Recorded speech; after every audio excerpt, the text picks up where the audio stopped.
하늘소리 앙상블 팀의 정말 아름다운 연주, 갈릴리 교회 명물인 것 같습니다. 제가 처음 왔을 때 하늘소리 앙상블 보고 정말 깜짝 놀랐습니다. 앞으로도 더욱더 좋은 연주로 하나님께 영광 돌릴 수 있는 하늘소리 앙상블이 되기를 주님의 이름으로 축원합니다. 네, 우리는 살아가면서 여러 가지 일들을 마주하고 살아갑니다. 아침에 일어나 하루 동안 무엇을 하는지 전부 다 다를 것입니다. 하지만 아침에 일어나서 저녁에 잠자리에 들어가기까지 우리는 계속적으로 지속적으로 활동을 하게 되죠. 그리고 그 가운데 우리는 쉬웠던 일과 어려웠던 일을 떠올릴 수가 있습니다. 쉬운 일이라고 한다면 무엇이 있겠습니까? 아침에 일찍 일어나는 것, 쉽다고 생각하시는 분들이 있을 겁니다. 그러나 아침에 일찍 일어나지 못하고 이제 침대에서 일어나지 못하고 5분만 더 하고 있는 자녀들의 모습을 보면은 아침에 일어나는 게 그렇게 쉬운 일만은 아니구나, 그런 생각이 들기도 할 겁니다. 밤새도록 노는 것이 정말 쉬운 일이라고 생각하는 분들이 계실지도 모릅니다. 저도 예전에는 밤새고 노는 것이 정말 쉬웠습니다. 그러나 언젠가부터 밤새고 놀면은 정말 피곤하고 힘들고 지치는 경우가 많이 있습니다. 쉬운 일이 아니죠. 누워서 떡 먹는 것, 밥 먹는 것 쉬워 보입니다. 근데 밥 먹다가 체하는 경우도 있고요. 그리고 누워서 떡 먹다가 떡이 목에 걸리게 되면 얼마나 힘든지 모릅니다. 이제 단순히 생리적인 현상, 내가 숨을 쉬고 있고 그리고 이제 화장실을 간다거나 뭐 그런 경우를 제외하고 우리가 의식적으로 일을 하는 가운데 쉽다고 생각하는 것과 어렵다고 생각하는 것, 두 가지에는 어떠한 차이점이 있을까요? 나에게 쉬운 일이 다른 사람에게 있어서 어려운 일이 될 수도 있습니다. 나에게 어려운 일이 그리고 다른 사람에게 쉬운 일이 될 수도 있습니다. 대부분의 경우 그리고 우리는 이 쉽다라고 하는 것을 생각할 때 즐거움이라고 하는 것을 같이 생각합니다. 다시 말해서 내가 즐겁게 하고 있는 일, 내가 즐기는 일을 가지고서 우리는 많은 경우에 있어서 쉬운 일로 간주한다는 것입니다. 나를 즐겁게 하는 일이 쉽다고 한다면 그것이 나에게 있어서 즐거운 일이 된다는 거죠. 그리고 내가 즐거운 일이라면 내가 그 일을 쉽게 감당할 수 있다는 겁니다. 어려운 시험 문제를 앞에 두고 있는 여러 학생들이 같이 시험을 봅니다. 다들 인상을 쓰면서 이제 시험 문제를 열심히 풀고 있는데 그 중에 한두 명은 꼭 표정이 되게 밝습니다. 왜냐하면 내가 이 문제를 풀 수 있다는 자신감이 있고 이 문제를 풀므로써 나에게 즐거움이 찾아온다는 생각이 있기 때문입니다. 아침에 일찍 일어나서 눈을 뜨는 것이 이제 매우 어려운 친구가 있습니다. 근데 그 다음날 학교에서 소풍을 간다고 합니다. 수련회를 간다고 합니다. 매우 재미있는 이벤트가 학교에서 있습니다. 그러면은 깨우지 않아도 자기가 아침에 눈을 번쩍 뜨고 일어납니다. 왜냐하면 그에게 있어서 다음날 아침에 일찍 일어나는 것, 그것이 힘든 일이 아니라 즐거운 일이기 때문에 매우 쉽게 일어날 수가 있다는 것이죠. 반면에 체질적으로 일찍 일어나는 사람이라고 하더라도 아침에 일어나서 마주하는 것이 좌절과 절망 속에 담겨져 있는 하루라면 그 사람은 아침에 정말로 눈을 뜨고 싶지 않을 겁니다. 눈 뜨는 게 쉬운 일이 아니라는 겁니다. 그리고 이것은 믿음 생활 안에 있어서도 마찬가지로 여겨질 때가 있습니다. 교회라고 하는 공동체 안에서 함께하는 우리 여러 성도님들이 주님 안에서 함께 기쁘고 즐겁게 일을 하고 있는 것을 저희는 봅니다. 그리고 그 가운데 쉬운 일과 어려운 일에 관해서 이야기를 해본다 한다면 누군가에게는 전도하는 것이 정말 쉽고 어떤 사람에게는 정말 어렵게 느껴지고 찬양하는 것이 누군가에게는 정말 쉽고 즐겁지만 누군가에게는 매우 힘들게 여겨지는 그런 일이 있다고 봅니다. 하지만 내가 예수 그리스도로 말미암아 구원받은 사람이라고 이야기를 한다면, 내가 예수 그리스도로 말미암아 그 가운데 기쁘고 즐거움을 가지고 있는 사람이라면 주님의 이름으로 행하는 모든 일에는 기쁨과 즐거움이 가득 흘러차고 넘쳐야만 할 것입니다. 다시 말해 내가 찬양을 잘하든지 못하든지 전도를 잘하든지 못하든지 그 사실에 상관하지 않고 찬양을 하는 것, 전도를 하는 것, 말씀을 듣는 것, 기도를 하는 것, 이런 모든 것들이 예수 그리스도를 중심으로 이루어지고 있다면 그 안에서 즐거움과 기쁨이 있고 그 모든 일들이 나에게 어려운 일들이 아니라 쉬운 일로 다가오게 된다는 것이죠. 그리고 오늘 본문을 살펴보면 중풍병자를 고치시는 주님의 모습을 살펴볼 수가 있습니다. 그리고 주님께서는 서기관들의 중심을 살피고 계시면서 질문하고 계십니다. 어느 것이 쉽겠느냐? 이 질문을 조금 바꾸어 생각을 해본다면 어느 것이 더 즐거운 일일 수 있겠는가? 이 질문과도 어느 정도 밀접하게 연관이 되어 있음을 생각해 볼 수가 있습니다. 그리고 오늘은 주님께서 하신 이 물음에 대해서 우리의 믿음 생활과 연관지어서 함께 생각을 해보려고 합니다. 중풍병자가 진정 즐거운 일로 여기는 것은 무엇일까요? 그것은 바로 나에게 임한 죄의 용서를 받는 일입니다. 먼저 어느 것이 쉽겠느냐, 이 질문과 연관되어 있는 사람은 중풍병자임을 우리는 기억해야만 합니다. 예를 들어서 지금 여러분들 옆에 아픈 환자가 있다고 가정을 해봅시다. 그런데 그 환자를 이제 여러분들이 케어하고 있는 가운데 옆에 앉아 있는 다른 사람들, 그 환자를 뭐 병문하러 온 사람들이라거나 아니면 옆에 앉아 있는 다른 환자들, 그 환자들이 툴툴댑니다. 인상을 쓰고 있습니다. 그리고 궁시렁궁시렁 대고 있습니다. 그래서 그 환자를 옆에다가 두고서 여러분은 그 사람들한테 이야기합니다. 지금 이 환자에게 필요한 것은 안식입니다. 그만 떠들어 주시죠. 분명히 내가 한 이야기는 옆에서 툴툴거리고 있는 다른 사람들을 향해서 이야기를 했습니다. 하지만 내가 이 말을 함으로써 옆에 앉아 있는 환자와 그 환자의 가족들은 고개를 끄덕끄덕이면서 맞는 말입니다 하면서 동의를 하고 있는 광경을 어렵지 않게 연상을 해보실 수가 있을 겁니다.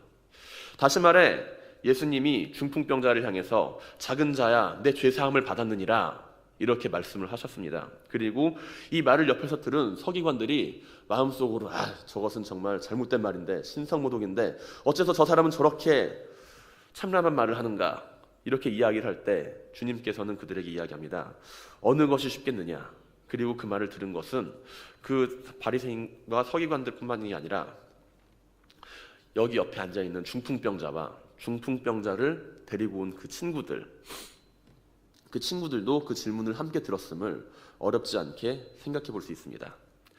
여기서 우리는 중풍병이라는 것에 대해서 이 병에 대해서 조금 더 생각을 해야만 할 것입니다. 중풍병이라고 하는 것은 전신이나 반신 혹은 사지에 몸의 일부가 마비가 되는 병을 이르는 한의학적인 증상입니다. 그 병명입니다. 다시 말해서 중풍병이라고 하는 병은 생명에 있어서 치명적인 병이 아니라는 것입니다. 암처럼 이제 우리가 이제 앞으로 몇 개월 남았습니다. 사형 선고를 받는 병이 아니고요. 문둥병처럼 이제 손발이 막 썩어 문드러지면서 다른 사람들에게 혐오감을 주거나 나의 몸이 이제 점점 썩어 들어가는 가운데 고통을 느끼는 그런 병이 아닙니다. 콜레라처럼 이제 고통에 시달리거나 엄청난 고통에 시달리다가 이제 죽음에 이르는 그런 병도 아닙니다. 단지 내가 생각하는 대로 내가 정신 상태는 멀쩡하지만 내가 생각하고 있는 대로 나의 몸이 움직이지 못하는 병입니다. 그렇기 때문에 나의 정신 상태가 점점 피폐해지고 그리고 이제 내가 움직이지 못한다는 그 사실에 대해서 나의 마음이 점점 병들어가게 되는 그런 병이라는 겁니다. 예전에 제가 아시던 권사님께서 직장에서 일을 하다가 갑자기 딱 쓰러지셨습니다. 뇌 쪽에 문제가 생겨서 쓰러지신 권사님은 이제 병원에서 깨어나셨을 때 몸의 절반이 마음대로 움직이지 못하는 그런 중풍에 걸리게 되셨습니다. 결국 장애 등급 판정을 받게 되고 여러 가지 물리치료를 통해서 많이 상태가 호전되긴 했지만 다시 온전히 예전으로 돌아가지는 못했습니다. 평소에 잘 뛰어다니시고 지금 악기 연주도 좋아하시는 분이었기에 그 가족이 받는 상실감은 더욱 컸던 것으로 기억합니다. 그 상황에서 생명의 지장이 없으니 다행입니다. 이 말은 위로가 되지 않습니다. 오직 그 가운데 하나님의 위로가 함께하는 가운데 예전과는 조금 다르지만 그 가족이 조금 다른 삶의 모습으로 그 가족이 받은 상실감이 조금씩 치유되어 갔던 것으로 저는 기억합니다. 아마도 오늘 본문을 살펴볼 때 그 자리에 모인 중풍병자들에게 필요한 것은 많은 사람들이 바라보았을 때 저 사람은 예수님 앞에 병고침을 받기 위해서 내려왔구나 이렇게 여겼을 것입니다. 사람들이 많이 모여있는 집에 그들은 들어갈 수가 없습니다. 그러나 중풍병자의 친구들은 예수님을 만나는 것을 포기하지 않고 그리고 기다리고 있는 것이 아니라 집 천장에 구멍을 뚫어서 병자를 내려보냅니다. 대부분의 경우에 있어서 병고침을 받는 것이 얼마나 급했으면 집 천장을 뚫고 환자를 내려보냈을까 하는 생각이 드는 것이 일반적입니다. 밖에 있는 사람들이 기다리고 있는 사람들이 저렇게 많은데 새치기를 한 것은 아닌가 이렇게 생각을 할 수 있습니다. 일각일초, 1분 1초를 다투는 응급환자라면 내가 이해하겠다. 하지만 중풍병이라고 하는 것은 조금 더 주님께서 하시는 이 말씀이 끝나도 끝날 때까지 살아있는 사람 아닌가? 좀 기다릴 수도 있는데 천장을 뚫고 내려간다는 것, 그것은 정말 너무 성급한 행동이 아닌가? 무리스러운 행동이 아닌가? 억지스럽지 않은가? 이렇게 여겨질 수가 있다는 겁니다. 하지만 중풍병자와 친구들은 단순히 병 고침을 받기 위해서 천장을 뚫고 주님을 향해 내려온 것이 아니라 그 무리를 해서 주님을 만나고자 한 것이 아님을 오늘 성경 본문은 이야기하고 있습니다. 오늘 본문 5절의 내용을 살펴보면 주님께서는 그들의 믿음을 보시고 중풍병자에게 말씀하셨다, 이렇게 기록합니다. 이것이 어째서 특별한 이야기일까요? 주님께서는 그들의 믿음을 보시고 하신 말씀이 바로 작은 자여 내 죄사함을 받았느니라 라는 말씀이기 때문입니다. 다시 말해서 중풍병자를 데리고 나온 친구들, 중풍병자와 4명의 친구들이 주님을 향해 바라는 것은 친구의 병 고침을 받는 것보다 우선적으로 그를 구원해 주시기를 간절히 원하고 있었다는 것입니다. 그들이 원하는 믿음은, 그들이 주님께 향하는 믿음은 병 고침을 향한 믿음이 아니라 이 친구가 병들고 상처받은 이 마음, 이 친구를 무기력하게 하고 있는 이 마음이 주님께서 용서해 주시고 그리고 이 친구를 구원해 주시기를 간절히 바라고 있다는 것입니다. 주님이시라면 이 친구를 구원해 주시는 것이 가능하다고 여겼기 때문입니다. 그렇기 때문에 주님께서는 이들의 믿음을 보시고 죄사함을 받았다 말씀하십니다. 우리는 몸이 움직이고 자유롭게 활동하지 못하는 것이 어렵기 때문에 중풍병자에게 필요한 것은 2발로 서서 걷는 것이라고 생각할 수가 있습니다. 그러나 중풍병자와 친구들이 주님 앞에 긴급하게 찾아간 이유는 자신의 병든 친구를 구원해 달라는 것입니다. 그들의 믿음은 영혼을 구원하시는 주님께 있습니다. 사랑하는 갈릴리 교회 성도 여러분, 믿음 생활을 하는 가운데, 주님을 따라가는 가운데 내가 감당해야 할 일이 쉽지 않다고 여긴다면 내가 지금 즐겁게 여기는 일이 무엇인지, 가장 바라고 있는 일이 무엇인지 다시 한번 생각해 보시기 바랍니다. 지금 내가 가지고 있는 기쁨과 즐거움이 육신의 일을 위한 것이라면 주님을 따르는 일이 아무리 잘 감당하려고 해도 즐겁지가 않을 것입니다. 어려울 것입니다. 그러나 그 기쁨과 즐거움이 영혼을 살리는 일에 있으며 주님께서 나에게 이루신 구원의 기쁨을 내가 가지고 있을 때 우리는 쉽고 즐겁게 모든 일을 감당할 수가 있다는 것입니다. 그러니 이제 주님 앞에서 우리를 구원하신 그 기쁨을 통해 모든 일들을 어렵게 감당하고 생각하는 것이 아니라 즐거움과 기쁨으로 다시 한번 쉽게 다가갈 수 있도록 주님의 이름으로 부탁을 드립니다. 믿음 생활 가운데 단순한 믿음, 그리고 우리에게는 순수한 믿음이 필요합니다.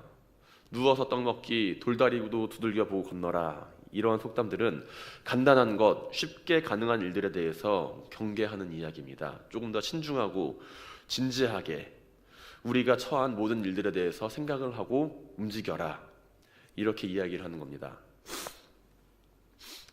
신중하고 진지한 모습으로 아무리 쉬운 일이라도 이제 쉽게 생각하지 말고 판단하는 일은 매우 옳은 이야기입니다.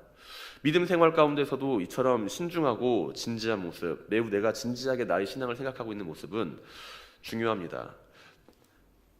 자신이 걸어가야 하는 믿음의 길을 잘못된 길로 나가게 되거나 내가 지금 걸어가는 이 믿음의 길이 옳은 길인가를 생각해 볼 때 이제 우리는 신중하고 진지하게 우리가 가지고 있는 믿음에 대해서 고민해 볼 필요가 있기 때문입니다.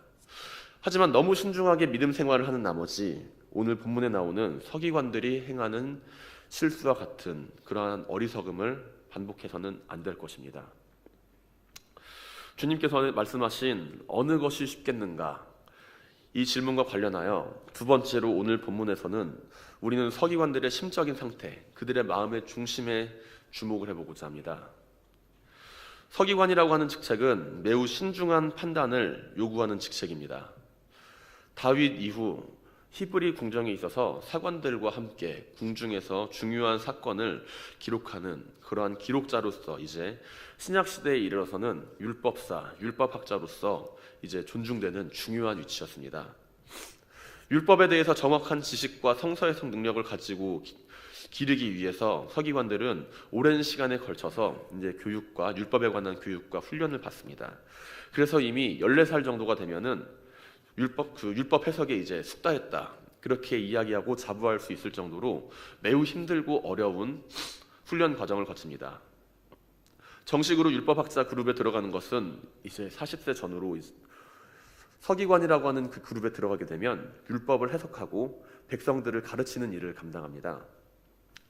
또한 종교적인 문제에 있어서는 재판소의 한 일원으로서 백성들을 이제 재판하기도 하고, 그리고 개인적으로도 백성들이 가지고 오는 여러 가지 작은 송사에 대해서 판단할 수 있는 그러한 판결권을 가지고 있는 위치가 바로 서기관들이 가지고 있는 위치였습니다. 다시 말해 서기관이라고 하는 직책, 이 사람들이 가지고 있는 생각은 율법을 가르치는 자들로서 율법 해석을 위해서 신중하고 진지한 판단력을 가지고 있는 그러한 자들이었다는 겁니다. 예수님 당시에 존재하고 있는 수많은 병들이 있습니다. 태어나면서부터 몸에 장애를 가지고 있거나, 문둥병으로 인해서 자신의 몸이 문드러지거나, 중풍병과 같이 사람의 힘으로 약을 처방해도 고쳐지지 않는 그러한 어려운 병들은 하나님께 죄를 지은 사람들이 받는 벌이라고 일반적으로 여겨졌습니다. 죄라고 하는 것을 사람들이 없앨 수가 없으며, 모든 일을 이루시는 분은 오직 한 분 하나님이시기에 그 사람을 용서하시면, 하나님께서 그 사람을 용서하시면 그가 죄 사함을 얻고, 그리고 나아가서 치료함을 받게 된다, 이렇게 생각하고, 그리 자신이 이제 깨끗함을 받았을 때 그래서 제사장들에게 나아가 검증을 받고, 이제 하나님 제사장이 그를 향해서 당신은 하나님께서 용서해 주셨습니다, 그 이야기를 들었을 때 그제서야 비로소 죄인으로서의 위치에서 벗어나게 된다는 겁니다. 그런데 오늘 본문에서 주님께서는 단순히 내려온 그 문둥병자를 바라보시며 내 죄를 사하였노라, 이렇게 말씀하고 계십니다. 그래서 이 모습을 본 제사장들은 아무런 것도 없이, 아무런 내용도 없이 내 죄를 사하노라, 이 말에 대해서 심히 불편한 마음을 가지고 있었다는 겁니다. 그렇기 때문에 율법학자인 서기관들의 판단과 생각으로는 한 분 하나님 외에 누가 감히 사람의 죄를 용서하겠는가, 이렇게 생각을 하였고, 나사렛 사람 예수 그리스도, 이 사람이 자신의 앞에 내려온 중풍병자를 향해서 작은 자여 내 죄를 사하노라, 이렇게 말하였을 때 서기관들은 저 사람이 한 말은 신성모독이다, 이렇게 여기고 마음속으로 깊이 분노하고 있었던 것입니다. 그런데 이 말을 이제 뒤집어서 생각을 해본다면, 서기관들이라고 하는 사람들, 그 사람들은 하나님께서 우리의 죄를 사하는 것이 가능하다, 하나님께서는 우리의 죄를 사해 주신다, 이 말에 대해서 전적으로 긍정하고 있음을 알 수 있습니다. 그들이 배우고 공부한 율법 가운데 죄를 용서받기 위해서는 하나님 앞에 희생제물을 드려야 하며, 그 앞에서 그 제물을 받으심으로써 용서받았다는 것을 인정하고 있습니다.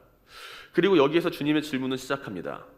중풍병자에게 내 죄사함을 받았느니라 하는 말과 일어나 내 상을 가지고 걸어가라 하는 말 중에 어느 것이 쉽겠느냐? 많이 배우고 공부한 서기관들입니다. 이 질문에 대해서 서기관들은 단순하게 여기지 않았음을 알 수 있습니다. 다시 말해 중풍병자가 죄사함을 받는다라고 이야기를 듣는 것과, 그리고 치료함을 받아서 그가 두 발로 벌떡 일어나 걸어간다는 것, 이 두 가지는 두 개 다 동일한 맥락이라는 겁니다. 다시 말해서 둘 다 죄사함에 관해서 이야기를 하고 있다는 말입니다. 같은 의미를 지니고 있지만 다른 이제 모습을 가지고 있다는 것이죠. 죄사함을 받는 것과 병의 나음을 얻는 것이 같은 의미를 나타낸다고 하는데, 결국 나사렛 사람 예수라는 인물은 너무나도 쉽게 그 사람에게 죄사함을 이야기합니다. 결국 서기관들은 주님께서 죄를 사하노라 이렇게 이야기하시는 것을 두고서 단순하게 립서비스 정도로 여겼다는 겁니다. 너는 병자를 고쳐주지도 않고 병자를 고칠 능력이 없으면서 단순하게 이 사람에게 죄사함을 하노라 이렇게 말한 것은 누구나 다 할 수 있다, 이 이야기입니다. 예수 그리스도에 대해서 하나님의 아들로 여기는 것이 아니라 이 세상에 존재하는 한 사람, 평범한 한 사람으로 여기고 있기 때문에 사람의 힘으로서는 어쩔 수 없는 중풍병에 걸린 사람을 앞에 두고 너희 죄를 사하노라 이 말을 하는 것을 보고 책임질 수 없는 말, 하나님을 모독하는 신성모독이다, 이렇게 여겼다는 겁니다. 여기에서 우리는 서기관들의 현명함과 신중함이 자신들의 발목을 붙잡고 있음을 볼 수 있습니다. 하나님께서 죄를 사할 수 있다면 하나님의 아들로 이 세상에 오신 예수 그리스도 역시 죄 사하는 권세가 있음을 인정해야 합니다. 하나님께서 분명 여러 선지자와 예언자들을 통해서 메시아를 보내주시겠다 약속하셨고 예언하셨습니다. 세례 요한을 통하여서 이미 주님의 길을 예비해 두셨습니다.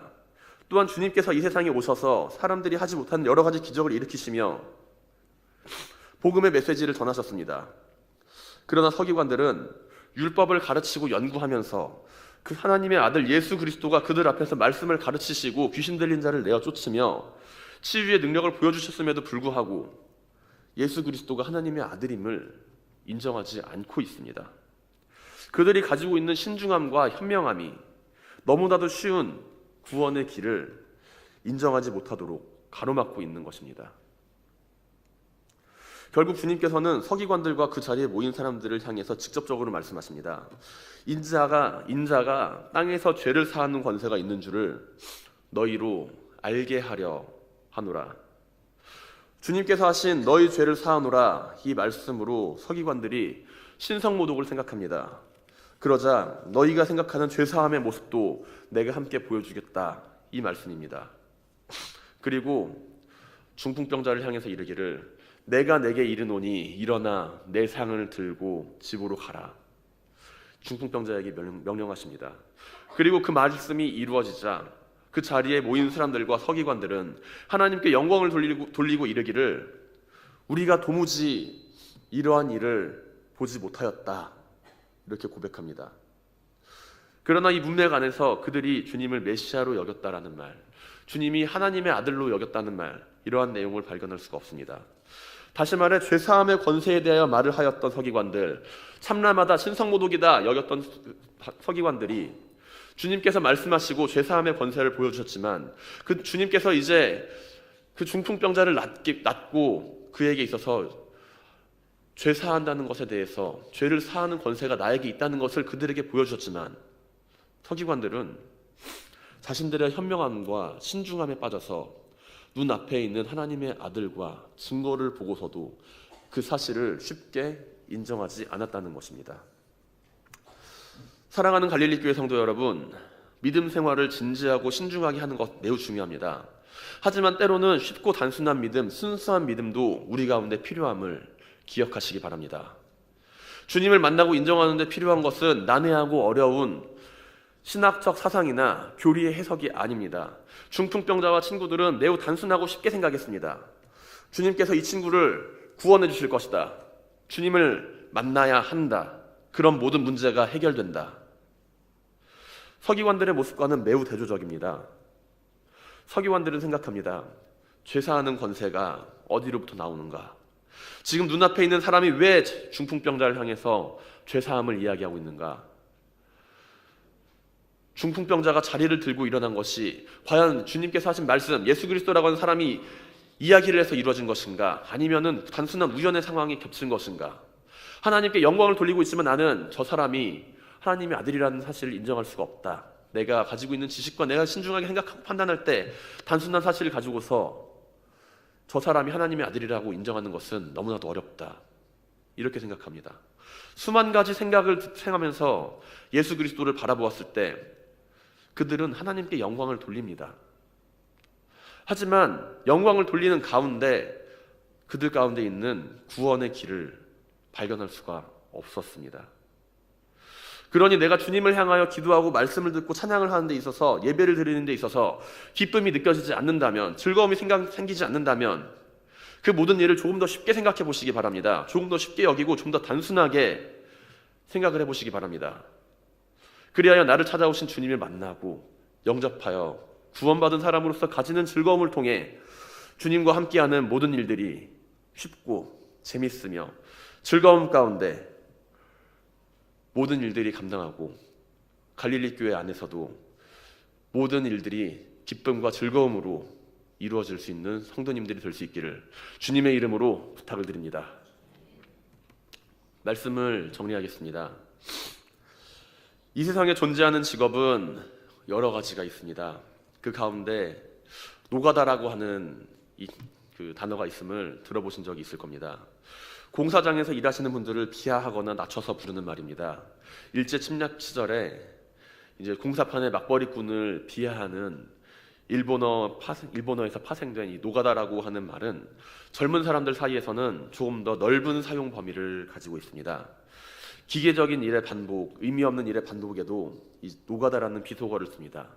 쉽게 말해가지고 이제 가정에서 부업으로 하고 있는 뭐 인형 눈알 붙이기, 그리고 이제 뭐 상자 나르는 그냥 단순한 반복 작업, 그리고 이제 그 레일 위에서 이제 쓰러지는 페트병 같은 것을 이제 세우는데 이제 수만 개가 내려오는 그 레일 위에서 쓰러진 페트병들 그것만을 바라보면서 단순하게 그것만을 세우는 작업들, 이처럼 이렇게 수도 없이 반복되는 작업들과 그 안에서 어떠한 의미도 찾지 못하는 이 일들에 대해서 노가다라고 부릅니다.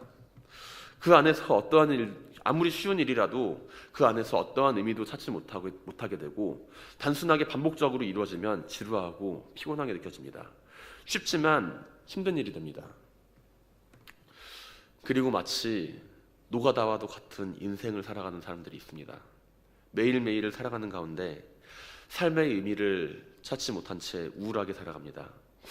다른 사람이 내 인생을 대신 살아주는 것이 아니기에 우리 인생에서 정답을 찾지 못하면 의미 없는 반복적인 삶처럼 느껴질 때가 많이 있습니다.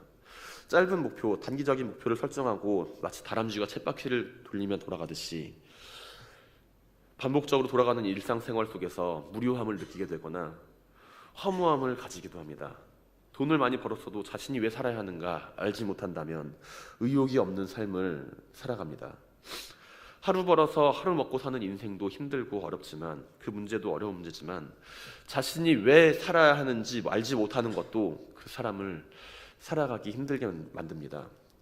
그래서 사람들은 인생의 목적을 찾고자 하며 삶의 이유를 찾습니다.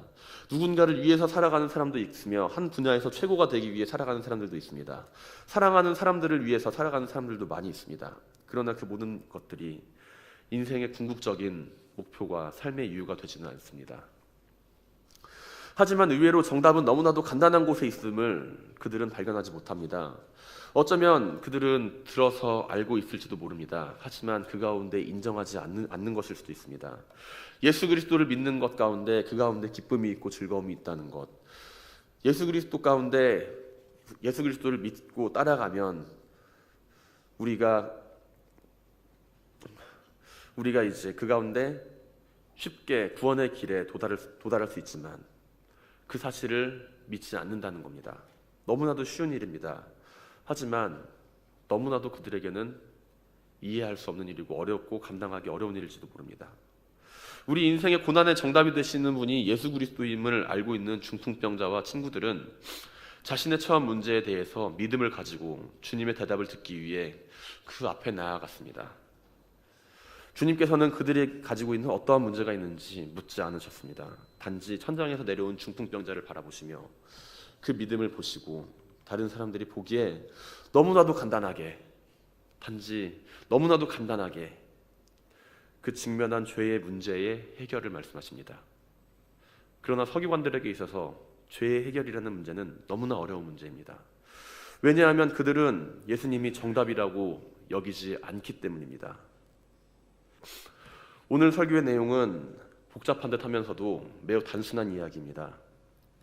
예수님을 믿으십시오. 죄를 용서해 주시고 구원해 주실 것입니다. 그리고 그 가운데 너무 많은 생각으로 주님의 구원을 놓치는 실수를 범하지 않기를 주님의 이름으로 부탁을 드립니다. 기도하겠습니다.